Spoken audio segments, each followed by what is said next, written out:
Big Six is in the building. What's going on, man? What's going on, everybody? It's your boy, it's your host, man. Ryan from the Six. What's going on? We got my man Half Boxing in the building. You already know what it is. You already know what it is, man. On a Saturday morning, he said, yeah, we out here, man.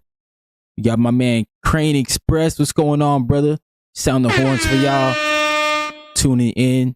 I appreciate y'all for tuning in, man. You know what it is. We talking boxing. Obviously, not much for the weekend, but we got boxing this weekend, you know, the first weekend of 2026.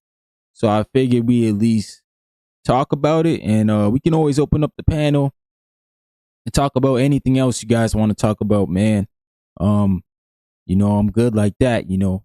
I love talking boxing, especially with this community.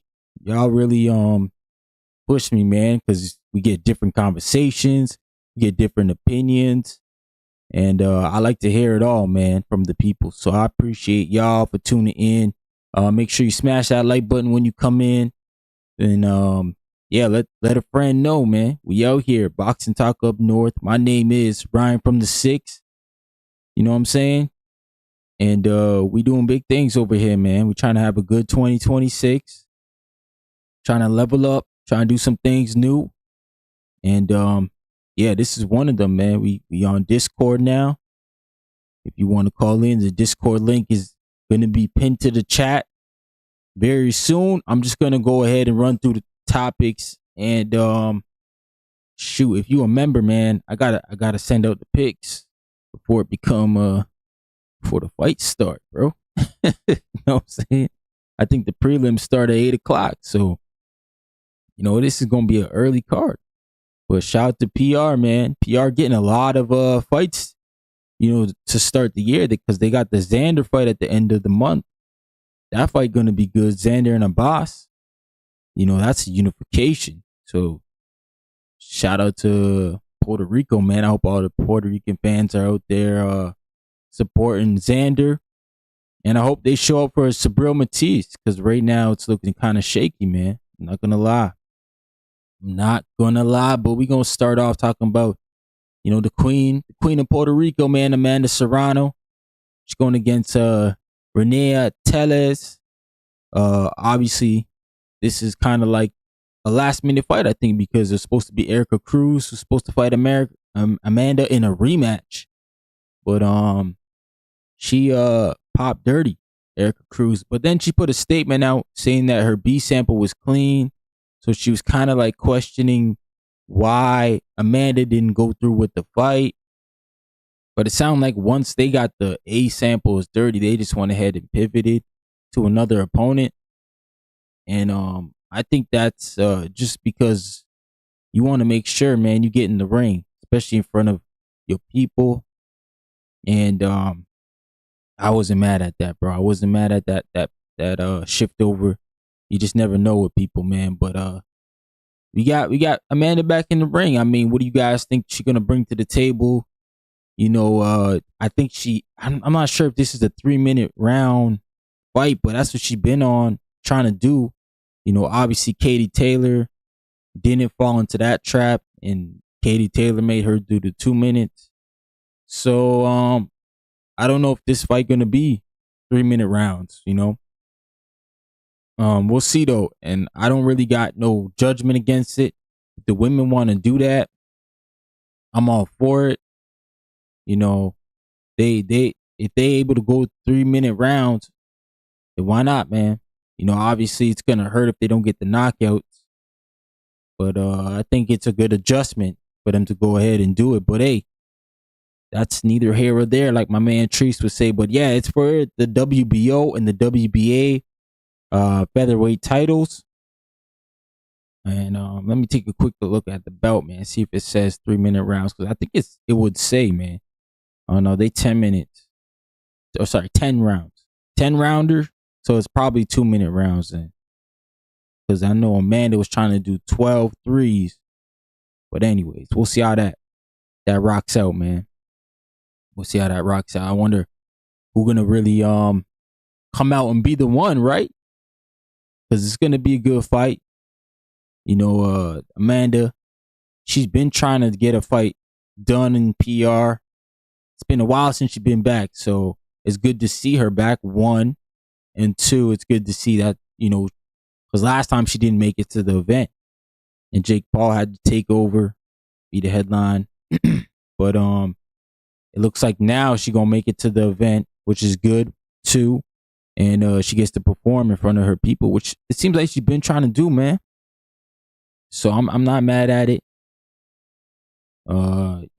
She's been trying her hardest to get a fight in PR and do her thing, and she got some of her signed fighters on the card also, man. I think she got Crystal Rosado is on this card. So Crystal Rosado is also on the card, man. So shout out to her, man. Amanda Serrano and Tellez, they fighting in the main event. And then we're going to shift over to another fight that I'm just like, because there's not too many fights on here that I'm going to be honest, I'm looking forward to. But there's another one that I'm not too sure about. Stephanie Yan versus Holly Holm. I think Stephanie Yan should be able to defend her titles. Holly Holm, to me, she's just I think she's just a big name. She's kind of like a Manny Pacquiao to women's boxing. Like, she a big name, but I don't know if she can make the splash, right? If she could win a title, if she could really beat any of these younger girls. But Stephanie Han, who's the WBA champion, I believe, she should be able to defend her belts, man.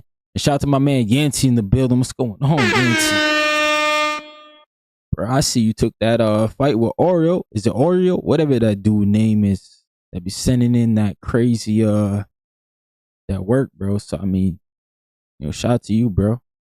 I know Yancy, he a fighter, man. He gonna take anybody who comes his way. So that's him, bro. But Stephanie Han, sorry, I should say, versus Holly Holm. That should be a good fight.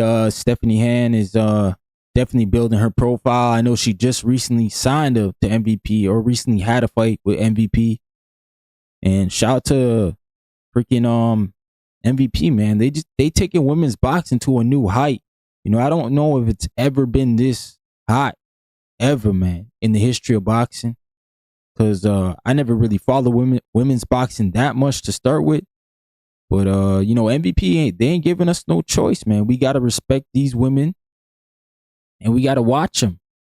And I think it's great what he's doing, Jake Paul and his whole team. Like, they over there, doing things that could have been done by any promoter, man.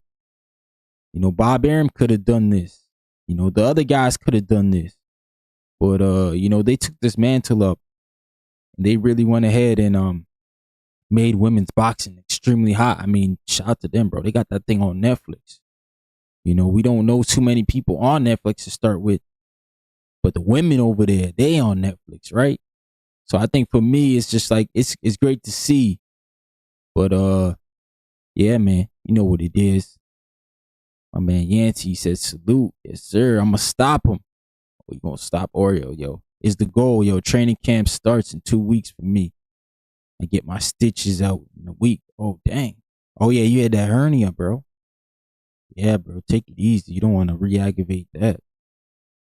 Hopefully you got your full recovery and everything's good, man. And then I think the headline, the prelim, which I think starts at 2:30 Eastern time for me. Yeah, the prelims. Yeah, man. They start on YouTube, I believe, or on the Zone. Maybe the Zone. I think they usually got them on YouTube too, right? My man them from Most Valuable Promotions, they usually put it on the YouTube as well. So if you can't get on the Zone, you're not a DAZN subscriber, I'm pretty sure you could watch the prelims on Most Valuable Promotions YouTube page. So we'll see, man. Shout out to my guy, Dr. Boxing Talk in the building. What's going on, big member? Yeah, man. Says smash that like button for my dog from the 6. You already know what it is, Doc. I appreciate you, man. Yeah, this this card ain't really it for me, but you know, there's nothing else on, man. So I gotta watch it. You know, I'm the type of person I could just watch some boxing who I may not know the guys, man, because I like to see what they gonna bring eventually, right? But we know Yank Rivera, we know him, man, and he's fighting against Gonzalez. I don't know. I feel like Gonzalez, he been out the ring for a while. Looking at his record, every loss he got has been by stoppage. So I don't know if Rivera can continue that trend. But I mean, if y'all gonna slide a little bit of something, man, that's a little bit of betting advice. Maybe take Rivera with the KO, or just stay safe with the money line. But I think Rivera gonna win, man. I think Gonzalez, you know, though he's a durable opponent, tough opponent, you know, just too much skill from Rivera. Yank, man. I think he gonna stop him, me personally. But that's me. You know, I'm not telling y'all to go bet that. That's me. I think he's gonna stop him. But that is the headliner on the prelims before they get into the cards with, you know, there's a few others on the main card. I think Ebony Bridges is on the main card as well, making her return. She's a newly signed MVP Promotions fighter.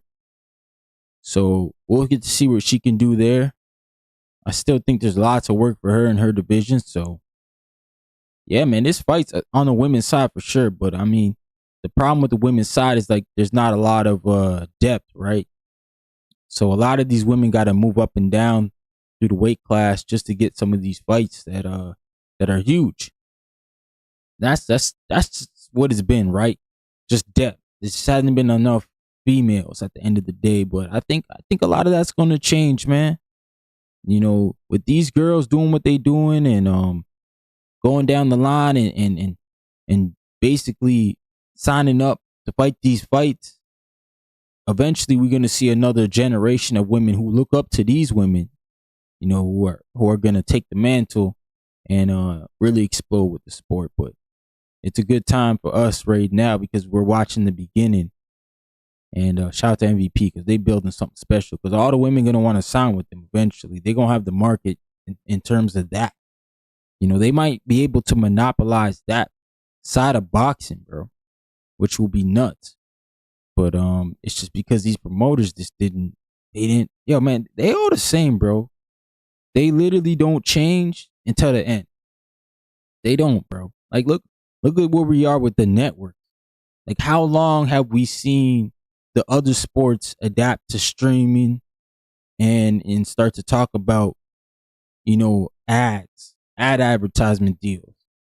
Bro, we seen it with the Super Bowl. They made a whole campaign. Like the Super Bowl ad thing is huge now. People just like that's a thing to be a part of now. And boxing just couldn't make that adjustment, bro. They just had to stick their heads in that pay-per-view bag and just stay in it for so long, try to take from us. So now where they feeling it? Now they feeling it because the numbers ain't showing up. It's easier to steal more than ever. But now, oh yeah, we got to go to streaming now because, you know, everybody taking our money. It's like, man, you dudes terrible. Oh yeah, man. But hey, that's to each his own. I think the promoters they feeling the heat right now, especially with Turkey Al-Sheikh in the game. He kind of like he came in, he gave them opportunity, and clearly I don't know if he don't like the way they doing business, but he's pivoted over to his own thing. He's still working with Eddie Hearn a lot though, which is good. I guess if you sign a matchroom, hell yeah, that's great. But as for the rest of the game, they got to deal with that man. And then Sabril Matias and Dalton Smith, obviously they fighting. Bro, I saw something crazy. And I usually don't get into these conversations of ticket sales and even pay-per-views for like in terms of fighters, right? You know, I usually don't, bro. Oh shoot, my man, salute all the way from North Korea, man. Sweet calf in the building. What's going on, my brother? Hey, I appreciate you for tuning in, man. Yeah, join the community, brother. We over here talking boxing. Shout out to North Korea. I gotta get over there on that side of the world, man. Gotta experience some of that real seafood over there, man. Cause I know you guys do it a lot different. But he said Matias versus Dalton dead on arrival. Yeah, man, the DOA. No, for real. I don't know what's going on with this fight, man. I think the problem was I'm not gonna say Fresh Promotions paid too much for this, even though they did. I think a lot of it was just poor marketing, poor promotion. And then you throw Matias on a pay-per-view, you know, and you putting it for like, what was it, $80? I think they're giving it to us for 80, bro. And look, I hope I'm wrong that 80 is wrong. I hope that they doing it for like 50. But I'm gonna go check right quick so I don't lie to y'all and tell y'all misinformation, because I'm not cool with that, man. But let's go to payperview.com. Let's go right to the source. It'll probably tell me my Canadian dollars, which I can revert it to. Or no, it'll tell me the USD still. It don't revert until you get ready to check out. That's what happens. But yeah, it'll tell me the USD. And I believe this thing, I think the last time I saw it, was $80. But hey, I might be lying, bro. So yeah. Oh no. It's cheaper. It's showing me the Canadian one. The Canadian one is $75. So that's probably like 50 something US, because the exchange for us is crazy right now. So yeah, I'd be having to pay $75 Canadian, but in the US it's probably $50. So it's a $50 pay-per-view. And I just don't think this fight is pay-per-view worthy at all, man. You know, just respectfully, like, I just don't think so, man. Like, Dalton Smith, the jury's out for him, who he beat. You know, Dalton Smith, to me, he a decent fighter. I don't know if he can even compete with some of the other top 40 pounders. So unfortunately, it's a what have you done for me lately, Dalton Smith. You know, had you beaten my guy, Matthews Germain, by stoppage, you couldn't get that done. And I just don't know who else you beat that was really good, man. I think that Adam Azim was calling you out too. And I get it. Maybe Adam Azim is still green in a sense of he ain't never beat nobody either. But I mean, Adam Azim's kind of like, his resume's building up now. We got Sergey Lipinets, he got Kurt Scooby, and he about to fight Lemus. So I mean, he may end up having better wins than Dalton Smith anyways. But nah, man, Dalton Smith, he ain't doing it for me personally. I don't know how y'all feel about Dalton Smith. I think, look, man, he's probably a great fighter out in the UK. He's done a great job out there. You know, Eddie Hearn, he do a great job promoting the guys, man. That's something that I will never take away from Eddie Hearn. He can talk, that's for sure. But as far as like me looking over there and being like, man, Dalton Smith can beat Sabril, I don't know, man. I just don't know what he brings to the table. You know, I don't think he can beat Matias, man. And Matias, you know, he arguably beat, you know, outside of Tio, one of the best 40 pounders in Pollo, man. I mean, Pollo, I hate to play the triangle theory, but Pollo got that win over Gary, man. And a lot of people believe that Gary Anton Russell, in his own right, is one of the dangerous guys at 140. He's probably the most dangerous guy. Some people will tell you that too. They don't look at Tio as that guy. So for me, it's like, man, Dalton Smith, you supposed to beat this guy. You know, he just went life and death with Pollo, which is no discredit to Matias, because I think very highly of Alberto Pollo. Like I said, I think he's one of the best 40 pounders. But then I just look at you know, Sabril, who he's beaten in the past and who he's fought. Liam Paro. You know, he's beating guys, man. Matias. And it's just like, man, I don't know if Dalton Smith can do that, bro. I don't believe it. My man Doc said, hell nah, it's not worth it. I think you're right. Disrespectfully. Nah, man, it ain't worth it, bro. Like, I'm sorry, like, it's not a pay-per-view fight, man. And like, yeah, Dalton Smith best win is Zepeda, yeah. Old Zepeda, who, I think Regis beat Zepeda too. The Jose Zepeda, man. We only know the Jose for beating up that dude from PR that was talking crazy, man. My man Doc said, I'm kind of rooting for him against Matias. Well, I don't really care who wins, but I do think Matias will win. Yeah, I don't. Yeah, I'm in the same fence as you. I don't really got a dog in the fight, but there's a lot of people, and I get it, bro. The UK, like, shout out to them, man. They support their guys. They do, and I'm not mad at that. You gotta support your guys at the end of the day. I just don't see a path to victory for Dalton Smith through 12 rounds of just the way that Matias fights, man. His whole game plan is, to me, destruction, right? Just come forward. And I don't know if Dalton can handle all that, But if there's one thing Dalton Smith gonna show us, they're gonna show us if he got that dog in him, man. That's what we're gonna see. Because that's what I think it takes to beat Matias. Like, sometimes, yeah, you can box him, you can move around the ring, but you're gonna have to sit and fight for a bit. And it's like, hey, in those moments, bro, can you at least hang with him? You don't gotta get the better of him. Can you hang with him though? Because if you can't, then yeah, bro, you're gonna get broken down. And round by round, he's gonna catch up. He's gonna catch up. He's like an avalanche, bro, or like a rock, or y'all see the snowball effect when the snowball is going down a hill and it just keeps picking up snow and it gets bigger and bigger. It's the same thing, like that avalanche effect, man. When Sabril's coming downhill, and it's a lot like David Benavidez too. He's the same way. I think David's got a little bit more tools though in the toolbox than Matias. So yeah, man, I think they got the same type of mentality though. They're just gonna mentally break you, man. And in a boxing ring, that's not where you want to be, bro. When you're mentally broken and you're just trying to get out the rounds and you think about get back to that stool, oh man. That's a rough feeling when you got a guy in front of you who's a killer, man. Literally. Like, shout out to Sabril Matias.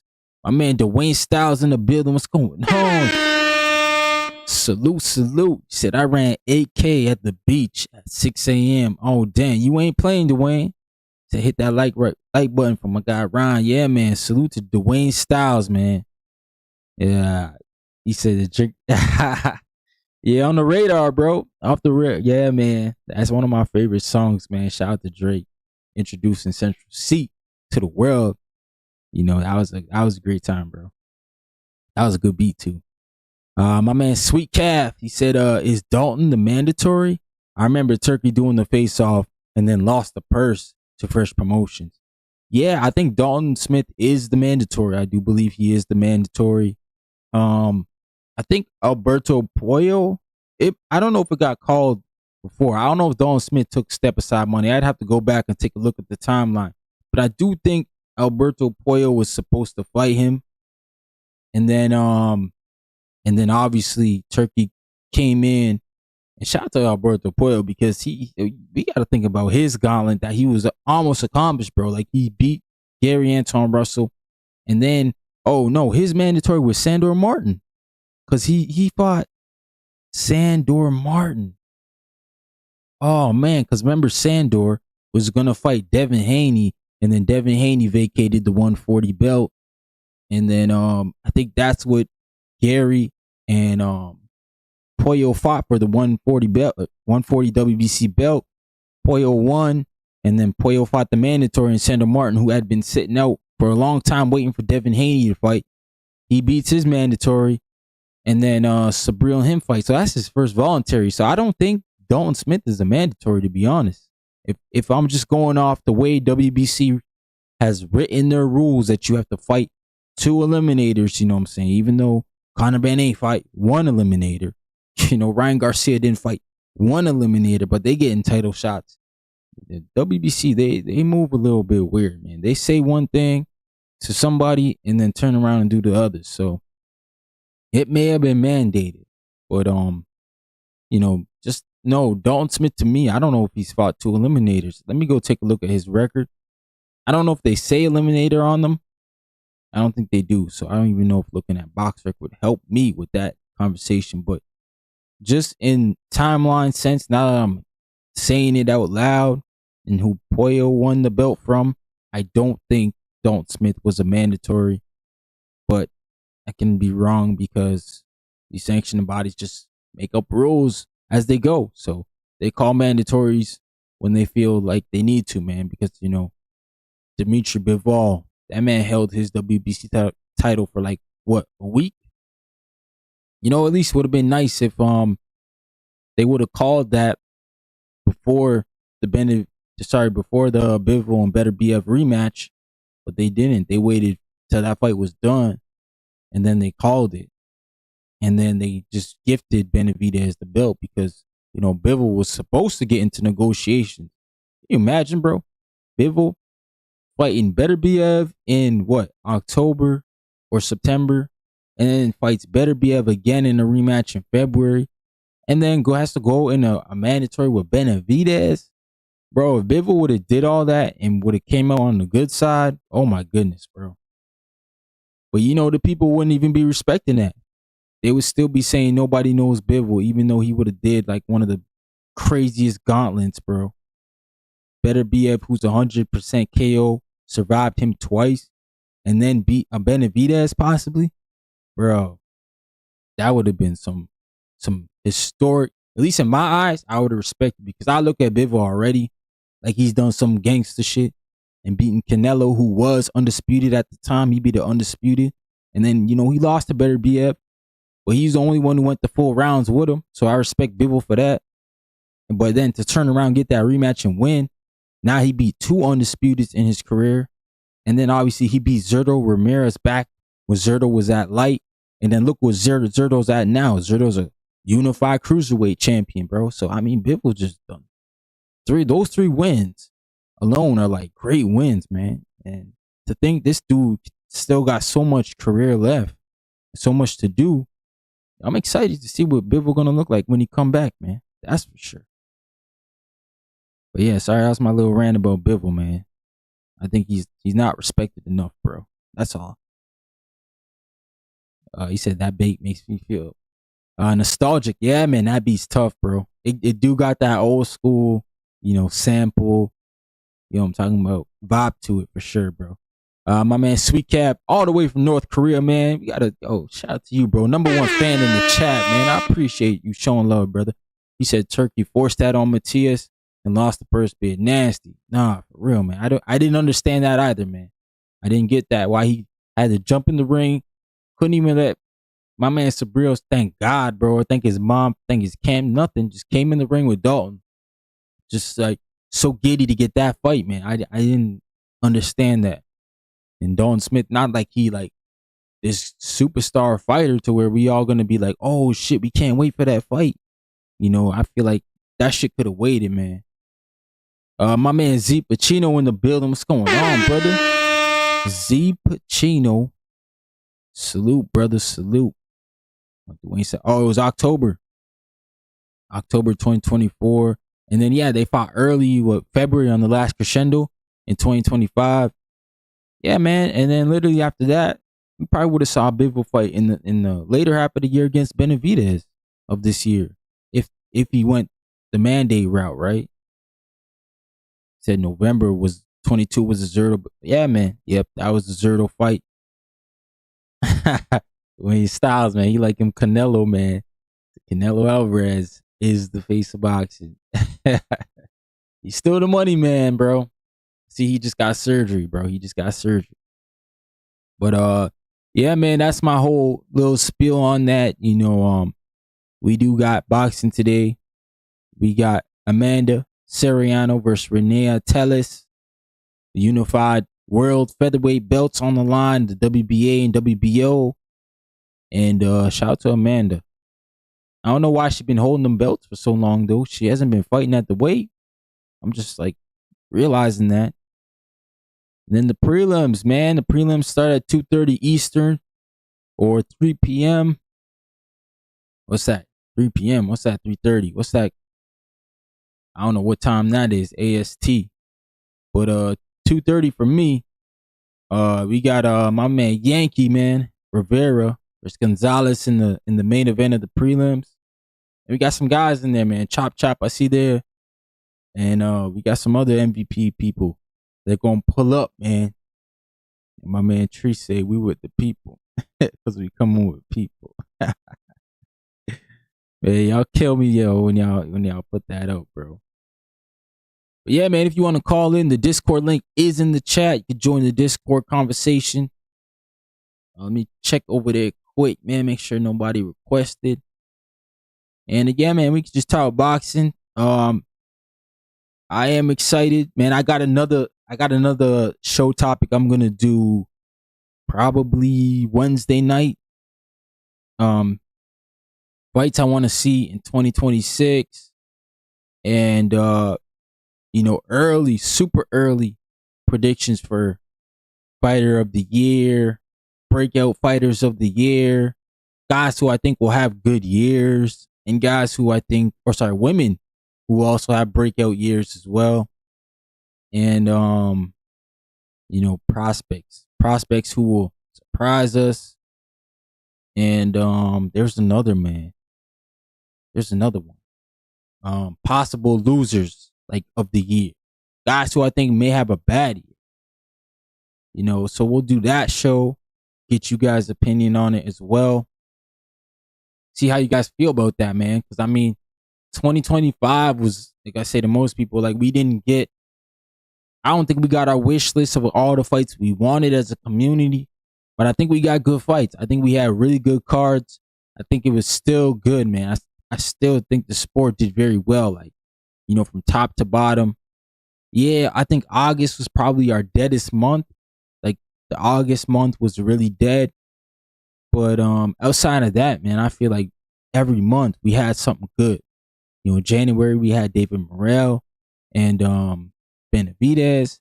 February we had the last crescendo. March, what do we have in March? Is that Tank Davis? Tank Davis in March? I think Tank Davis and Roach was in March. Then April we had the Times Square, which kind of flopped. But we still had Canelo and Anyway, which was crazy. Or was that May? No, April was Fatal Fury. Sorry. April was Eubank and Ben. Fatal Fury won, which was the good one. In my opinion, that was probably fight of the year. And then in May, we had obviously Canelo, who always takes his May fight. And then we had the Times Square event, which we thought was going to be an awesome event. And then June might have been another down month, man. I don't remember what we had in June 2025, man, off the top of my head. But I think in July we had the Edgar Berlanga and Shiraz. August, like I said, was the down month. September, obviously, Canelo and Bud. And then October was what was October? It was supposed to be wasn't October supposed to be Jake Paul? No, it wasn't supposed to be Jake Paul, man. What was in October? Well, we got Virgil. Virgil was in October or November? I think Virgil was in November, man. I think Virgil and Lubin. November, obviously, you're supposed to get Jake and Tank. That got off there. So we had the ring card. And then December, man, kind of ended off pretty good. We had AJ Jake. We have Lamont Roach, Cruz. So those are decent cards, man. I liked what I saw from 2025. I think as a whole, it was a good year. Obviously, there were a few there that were I don't know, man. Oh, okay, it was Boots. Boots and Lima was in October. Virgil was in November. Okay, oh yeah, Virgil was first week in November. He's Border Wars week. That's right. Yeah, man. So, yeah, I think 2026, you gotta say and look at it, it's kind of gotten off to a better start, right? Tio and Shakur in January. Just comparing it from last year, Benavidez and Morrell, they are big names in their own right, but Tio and Shakur are both more accomplished, and I think a lot of us been calling for that fight. Also, we want these guys to fight, man. Yeah, my man Crane Enterprise, he said Benavidez yard. Yep, That was also November. That was on that ring card. That was a good fight too, man. Yeah, Haney and Norman. Obviously, I think that one was like probably one of the biggest buildups that we had of the year was probably Haney and Norman Jr. because I mean we saw Norman Jr. He had the highlight reel knockout earlier in the year against Jin Sasaki. So we were like looking at Dev, who had a bad performance early in the year against Jose Ramirez, where a lot of people thought he was just running. So we had that mixed in with Norman coming in off this big ass knockout. There was a lot of buzz, a lot of talk, and then shout out to Brian Norman Sr., who went on the press tour, man. Really promoted his kid well. I know that he didn't come out on the right end of it, but the profile's up, man. And now we just got to see Brian back in 2026. I ain't throwing him away, man. I think he lost to a good fighter in Devin Haney. And a lot of people don't look at Devin Haney as this special guy, and neither do I. Really, I don't think he's like generational talent. I think Devin Haney's great at what he does, man. And if you can somehow get Devin Haney out of his game plan, you can probably have some success against him. But if you're going to fight a Devin Haney fight, you're probably going to lose, bro. You're going to lose because Devin Haney's great at what he does. He's a great champion. I think Devin Haney's good for boxing. He usually takes the tougher fights or good fights. He's not really out here just taking all these tune-ups. Nah, man, he got, like, you look at Devin Haney's resume, he's built a resume, bro. So I think Devin Haney's a great fighter. He's somebody, if you lose to, that shouldn't be a knock on you, bro. You know what I'm saying? The man's beat a lot of champions.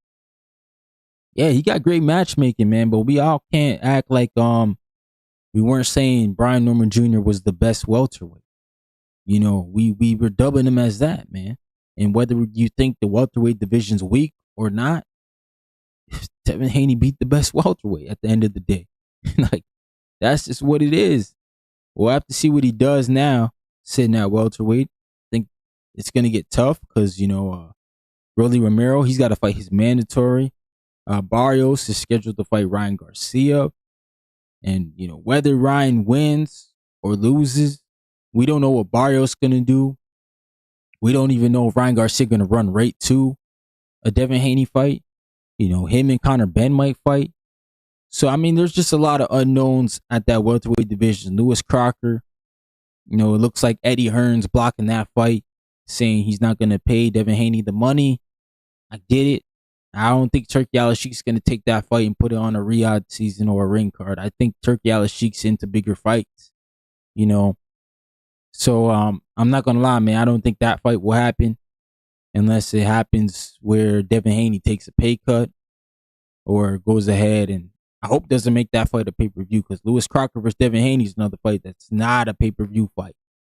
So I hope he wouldn't go that route, man. And yeah, man, we'll have to see though. We'll have to see where Team Haney goes with next.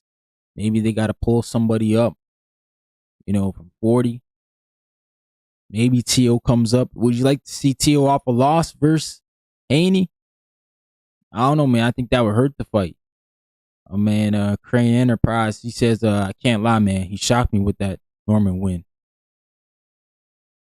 Nah, he shocked me too. Because, like, look, actually what shocked me was the knockdown. That's what shocked me. Because, like, it seemed like after that knockdown, Brian Norman Jr. was on, his mental was a little messed up for those rounds. And I think that was the second round, right? And that's when Devin started to pick up some of these rounds.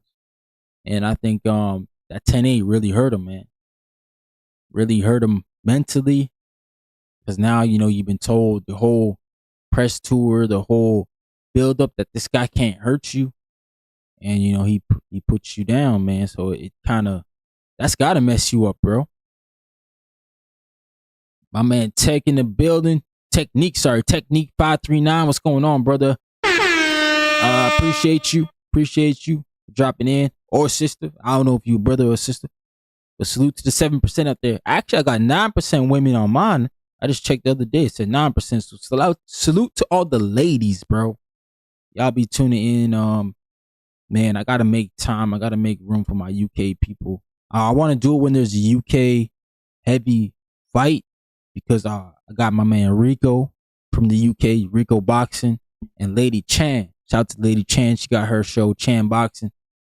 We want to do a collab, get a stream going. Whether I go on their stream or they come over here, man, we're gonna talk some UK boxing, and it'd be nice to get the opinion from them from that side of the pond. But he said he didn't shock me. I expected Devin to win. Okay.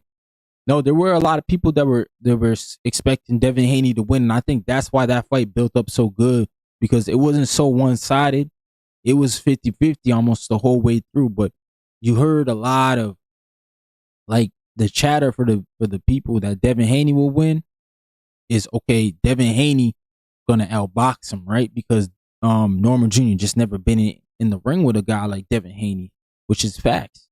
But we also saw the Ramirez fight, so a lot of people were like, yeah, man, Devin can't be running because Norman was gonna land that shot or gonna lose on the decision of running. Now, I didn't think Devin Haney was gonna run, bro. Not in that Norman fight. Nah. I think Devin Haney, that was a one-off to me, because like they were just trying to get to the Ryan Garcia fight. That's kind of the way I saw it. But I mean, shout out to Devin Haney, man. Shout out to Devin Haney for the comeback, because that was a comeback, bro. He said, yeah, Chan is a AJ superfan. Oh, for real.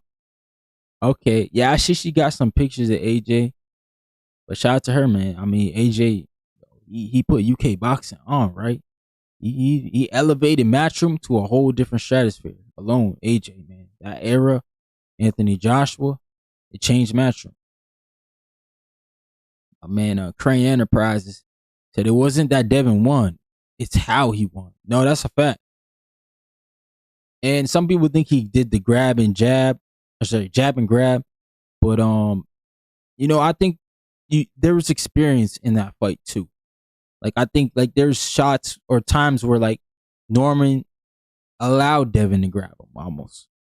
And I just think like he didn't have the experience. Maybe he didn't do enough of that in the ring in training, because I mean, you got to train for that. It's not a mistake, or it's not something that we don't know, that Devin Haney does clinch a lot. He clinches. So I think you got to prepare for that in training, getting guys who are stronger in there and grabbing you, and you got to learn to break the clinch and punch and then work through the clinch. And I think Devin, he controlled it, because when you saw him clinch up, what he did was he actually moved Brian Norman. Like, he moved him and controlled the ring. So you can't let the guy move you in the clinch, man. You got to control him, keep his back to the ropes. And if you letting the ref break it, make sure his back's on the ropes, man. Boy, I thought Devin did a great job of every time he clinched, it was like he moved Brian. Like, so then when the ref came in, now Devin was back to either the center of the ring or he was like off the rope. And like, that was, to me, what was able to neutralize Norman Jr.'s one punch, man. I mean, Crane said, yeah, you're right about the experience aspect. I think of that fight happens 2-3 years down the line, we may see a different result. No, that's a fact. And I'm hoping that Norman Sr. and Jr. are going to chase that fight down the line. I hope that they can have a good 2026, get a lot of fights in. They're going to have to work their way back up. They're going to have to probably get a title somewhere and beat a couple good names. It's just like, are you going to be able to get these guys in the ring with you? Especially with your situation with Top Rank and not having a big network right now. Are people going to be willing to come over? Or are you going to be willing to go over for less money, sacrifice something? That's another thing too. Your stock going to be a little bit down now.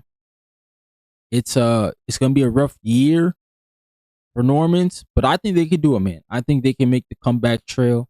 And like you said, I think in 2-3 years, we can possibly see them fighting at 154 for sure in a rematch with Brian Norman Jr. having something. Because I think 154, though it's loaded, those guys are going to move up eventually, man. Those guys are going to get bigger. They're going to move up. And that'll be an opportunity for Norman, Devin, and whoever else moves up to get their shot at some of those belts. But we'll see, man. We'll see what that has in store for us, man. I like talking about potential fights. You know, I like to try to do the crystal ball thing, but I'm also one of the fans that understand. Usually, boxing doesn't give us what we want, bro. Like, we may get a few right fights that we're like, yeah, they gave it to us, but usually we don't get what we want, man. We just gotta deal with it. But I'm alright with that too. You know, not all good things to happen. Like I said, I feel like last year we didn't get what we wanted, but we still got a lot of good stuff. We still got good fights, and that's why I'm not complaining. My man Z Pacino said B Norman got to take out a guy like Polanco and Tiger and Karen to get in position to avenge his loss. No, that's facts. You're gonna have to take a bunch of tough fights, beat a couple names, and yeah, like you said, man, get that opportunity. Like, you got to prove, right? And the rematch can be bigger. If Norman go out here and like stop these guys like Polanco, Tiger, and Karen, the fight can be bigger, bro. The fight can be bigger, and it'll probably be a main event. Could land back on the ring card. I don't know if they go back out to Riyadh. You'd hope they want to have it here, but if they can't, then you go back out to Riyadh, and I think you just gotta make sure you get out there early, bro. Get out there like Devin Haney did. He was out there early in Riyadh, and I don't know what that requires. I don't know if you got to put it in contract. I think you got to put it in contract. If I'm Norman Senior, I'm going to the management team and saying, yo, we need to be out in Saudi 2 weeks before the fight. Like 2-3 weeks before the fight. We can't be out there on fight week or fight week. Yeah, 3 weeks. We got to be out there for 3 weeks. You got to spend the first week just getting acclimated to time. Second week, getting acclimated to the weather, the climate, the surroundings. And then we in the fight week. I think that's how you do it. Because I don't know how long Devin was out there for, but Devin was out there for a while, man. He was still finishing up the end of his camp out there. So he was out there. He was already acclimated. I think that's important that guys put that in their contracts. If they're going somewhere, we're going to need some extensive acclimation time. Get us in there 3 weeks early. I think that's how you have to do it, man. You can't be coming in there 2 weeks even. I don't think that's enough because, like, you got to erase one whole week because you got fight week stuff. You got press conferences, weigh-ins, public workouts. You got all that stuff going on. You signing posters, you picking gloves, you doing all that stuff. So you really got to be out there for 3 weeks. Or like my man Z Pacino said, or a month, man, even. You really got to be out there acclimated. He said Devin and Benavidez arrived at least a month to 3 weeks early. Yeah. And I get it. That's some A-side shit. But you as a B-side, I mean, this fight had buzz on it. I don't think that Turki Al-Sheikh would say no to that if they put that in the contract or negotiated that. I think it would have been done. They gotta. I think Turki, at the end of the day, he more mad that people talking bad about his country, right? But like, he may not understand the acclimation, the whole acclimation thing for the fighters.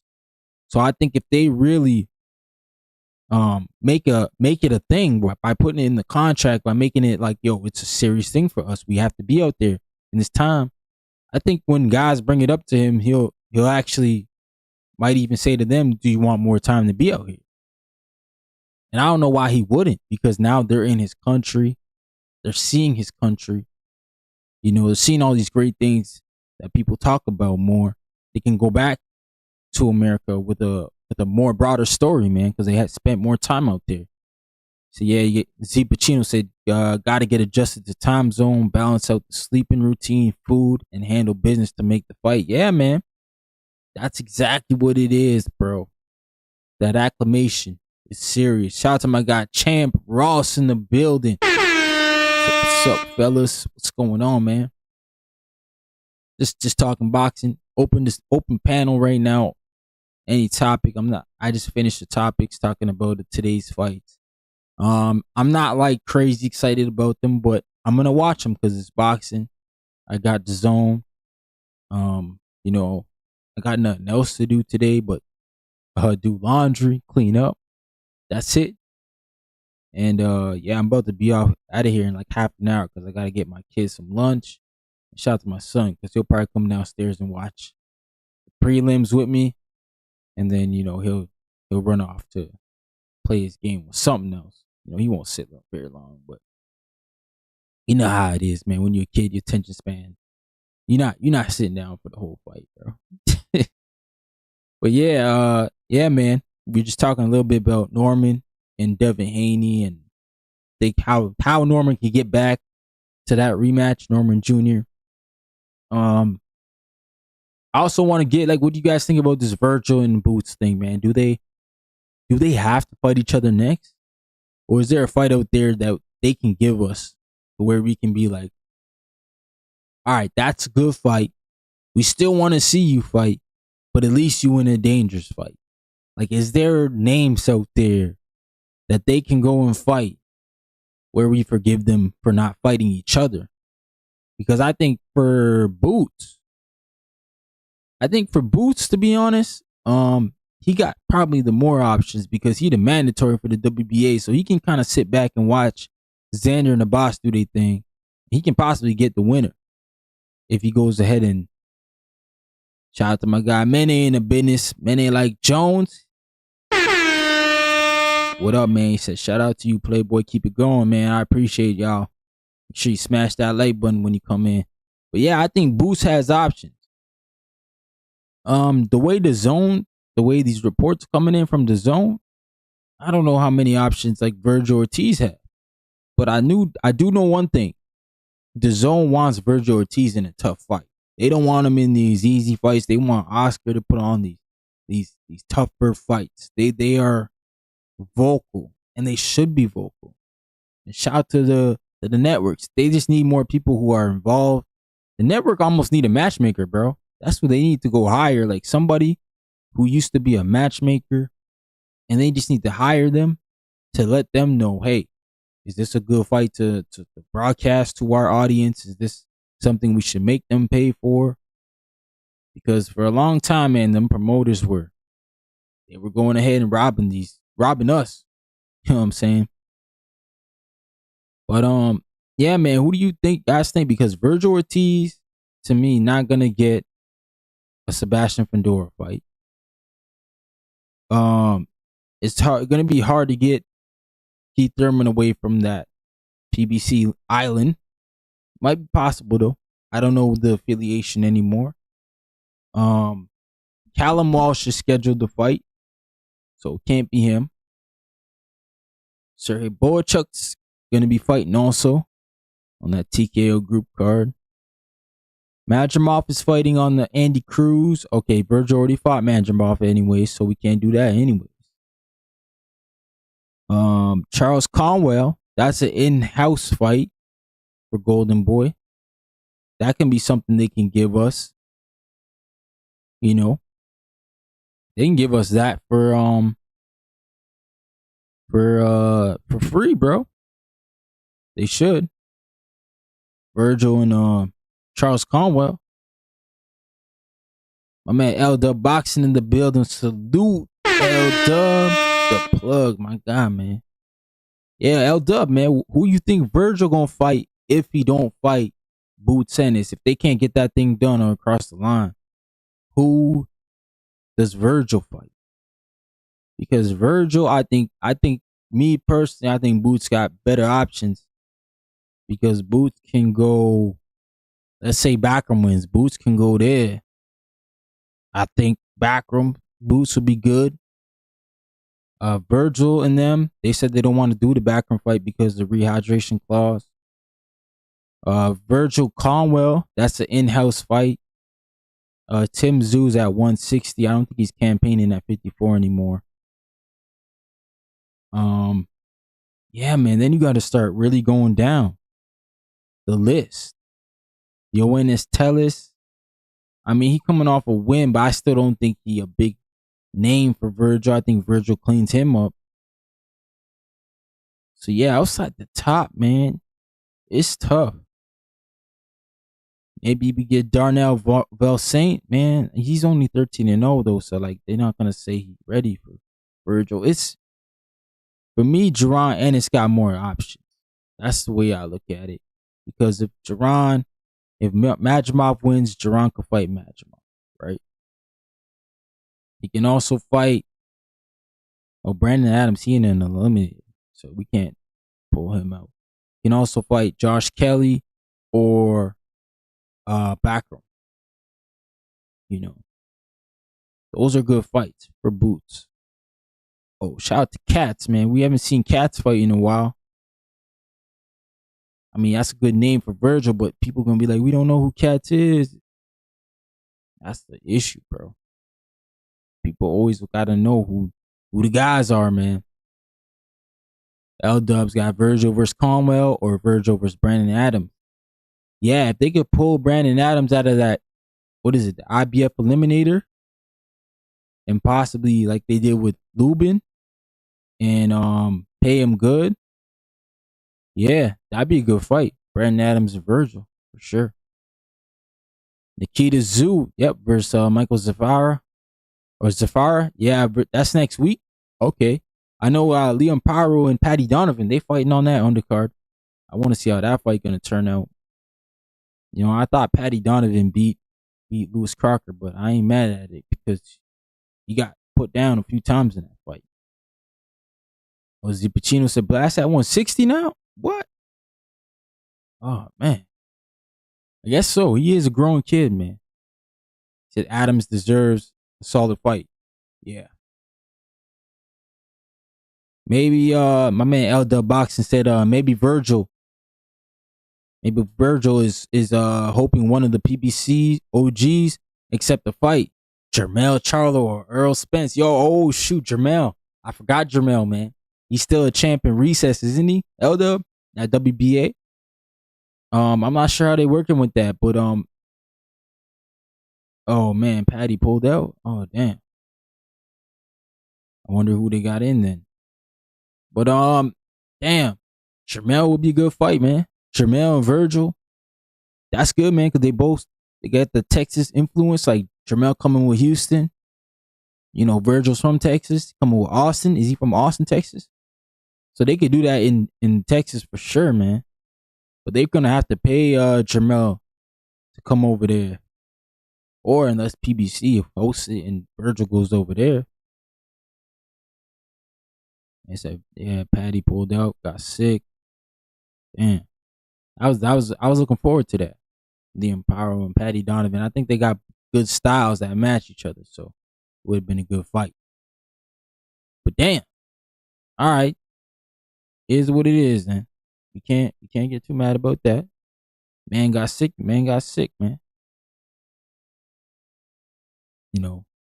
The only thing about Kid Austin was he got sick, but he didn't go to the hospital, the same hospital as Dubois. Like, you know, there's a lot of talks about that too. That's why we clown them for that. But usually when you get sick, the promoter, they supposed to have the insurance money for you. So you just got to go to the promoter, you know, get that insurance money. Should have insurance for all events. If they don't, then damn, there's something really wrong. But yeah, man. I appreciate y'all for tuning in. Smash that like button when you come in. Show some love. We got some fights today. We talking everything boxing, man. Everything boxing over here. And yeah, you can jump in the Discord. I got the Discord link in the chat if you want to come up here and talk for a bit. I am gonna leave on the top of the hour though at noon. I'm on the Eastern Standard Time. So in 20 minutes I will be out. But yeah, man, we over here talking this boxing on a weekend, on a Saturday. Shout out to everybody, man. Hope you guys have a good weekend, man. Wherever you at in the world, because we got North Korea in the building. Shout out to my guy, man. My man up here, man. Where'd he go? Been a while since he chatted in. My man from North Korea. That's dope, bro. Yeah, sweet cat. Sweet cat. Detroit in the building. What's going on? Big Detroit, man. Detroit, BC, man. You know what it is. Big Detroit. Detroit versus everybody, man.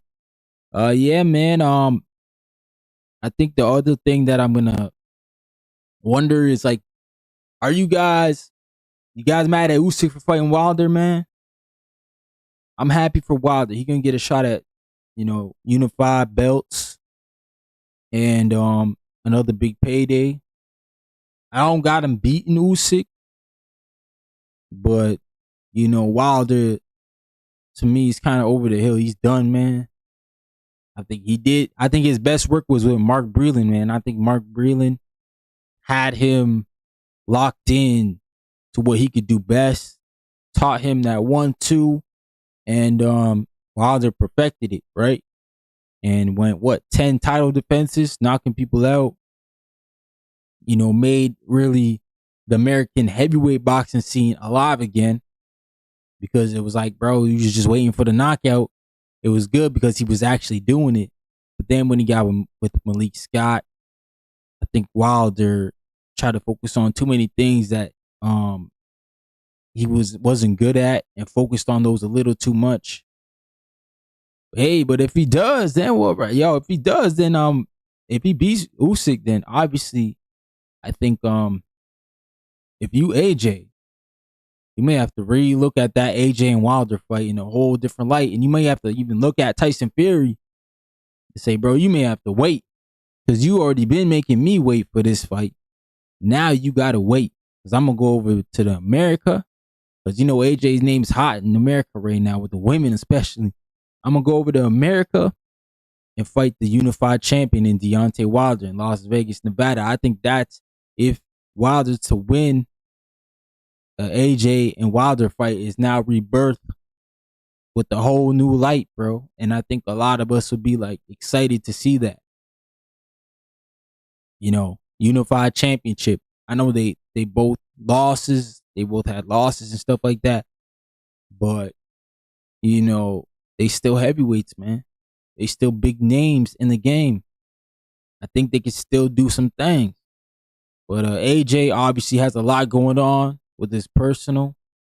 It's never going to be easy for him to get back. But we'll see.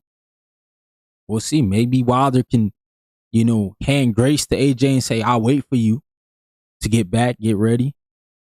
But, man, if he beats Usyk, I don't want to see Wilder take on these young lions, bro. I know they're all going to run to him. The Moses Atama of the world, Richard Torres, whoever else, Jalalov. All those guys going to run and call Wilder because, they think he food. But, hey, if you show the power, man, they might be food. Yeah, he always said it takes one punch. Yeah, you got to be perfect for 36 minutes. Yeah, no, that's a fact. The problem is we just, we ain't seen that, right? And then when he do throw it, like he threw it against Joseph Parker and landed, we didn't see Joseph Parker go down. That was the issue. We didn't see him go down. So AJ been scared of him. He never wanted that fight.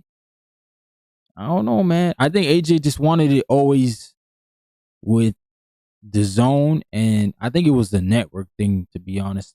I always thought it was I don't think it was them, because I look at AJ's track record.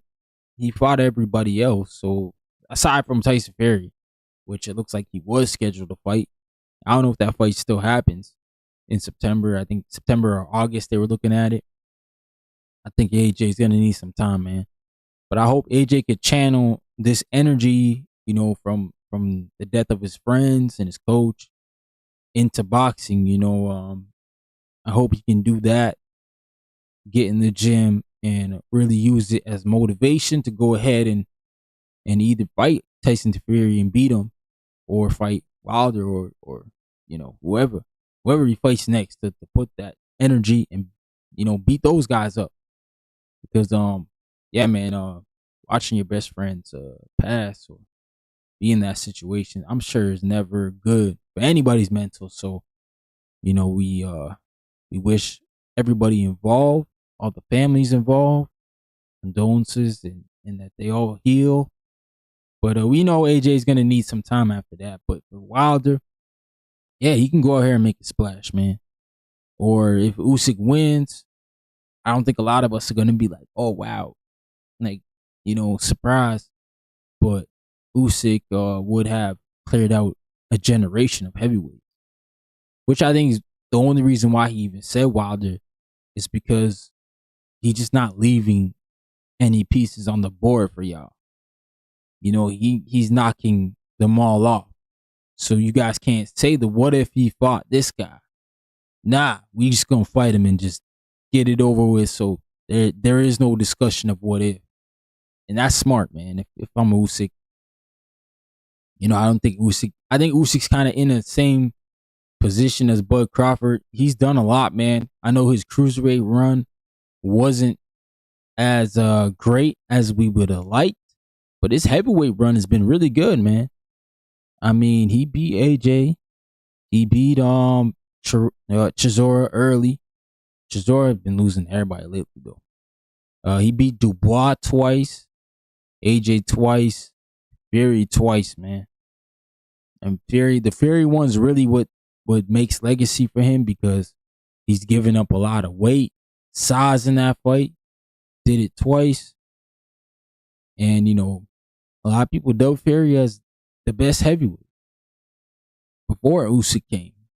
Before Usyk beat him, a lot of people were saying he was the best heavyweight. So he just spun the block and beat him twice. Man. But hey, we'll see, man.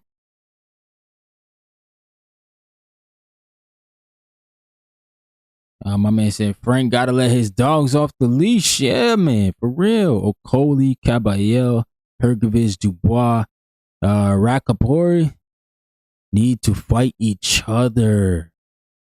Yeah, I agree, brother. Yo, Zipacino, Okoli looked kind of bad the other day on that card he was on. But Caballero, I think Caballero beats them all, bro. Respectfully. Caballero's a beast, man. He coming up. He fighting this month too, Caballero. I think somebody else told me that William Skull fighting too. William Skull fighting. Caballero, he fighting. Dubois, he got to come back after that Usyk stoppage. My man said if Tama gets a pass, he needs rounds. Yeah, man, Tama's still young. I know they trying to force him to be like the next Mike Tyson and all, but shout out to Frank. He pulled that back. He pulled that horse back in, man. They almost let him off the leash in that way. They put him in an eliminator with Frank Sanchez, or they were gonna call it, but he wasn't available at Tama because you took the Jermaine Franklin fight, which is okay. Jermaine Franklin's a good fight. That's a good build fight. I think that's the route he need to go and stay on. But yeah, man, I agree with you, bro. Tama need rounds. Tama gonna be alright though. He gonna be alright though. Yeah, what about the Golden Boy guy that Oscar got, the heavyweight there? Is it Josh Edwards? How you guys feel about him? Think he can make some noise? Or what about Richard Torres, man? I don't hear about Richard Torres, to be honest. Yeah, Champ Ross said Richard Torres needs to step it up in 2026.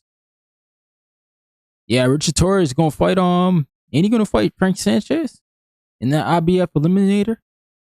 I think I saw that. My man L-Dub would know. I think Richard Torres is gonna fight Frank Sanchez, or they called it or something like that. I don't know if the fight's actually sealed delivered, but I think they called it. Champ Ross said Joshua Edwards, Golden Boy. Yeah, he's with Golden Boy. Z Pacino said, I'm high on Joshua Edwards. He's versatile with his attacks. Yeah, he got a lot of athleticism. That's why I was asking about him. He kind of, he could throw these guys off, man, with his athleticism. I think he's good in that way. But we'll see. We'll see, man. Hey, make sure y'all smash that like button when you come in, man. Show some love to the channel. If you haven't subscribed, man, subscribe. I try to go live twice a week. I've been picking it up a little bit later. I usually go live at 9 p.m. Eastern. But yeah, man, I've been home. When I'm home, I try to go live during the day. Yo, I'm a part-time YouTuber, man. I don't do this shit for free. Or it's not for free. I don't do this shit for full time, man. I wish I could. But yeah, it don't pay the bills. But yeah, you know what it is, man. We got good fights coming up today, I guess. We got Amanda back in PR. That should be good. And we got the prelims, man. I mean, Yankiel Rivera. But as far as heavyweights in boxing, I don't know who the next heavyweight is outside of Moses Atama. Richard Torres got an opportunity. But Caballero, to me, is probably the guy who could take the mantle from Usyk. But yeah, we don't have like one guy, I guess.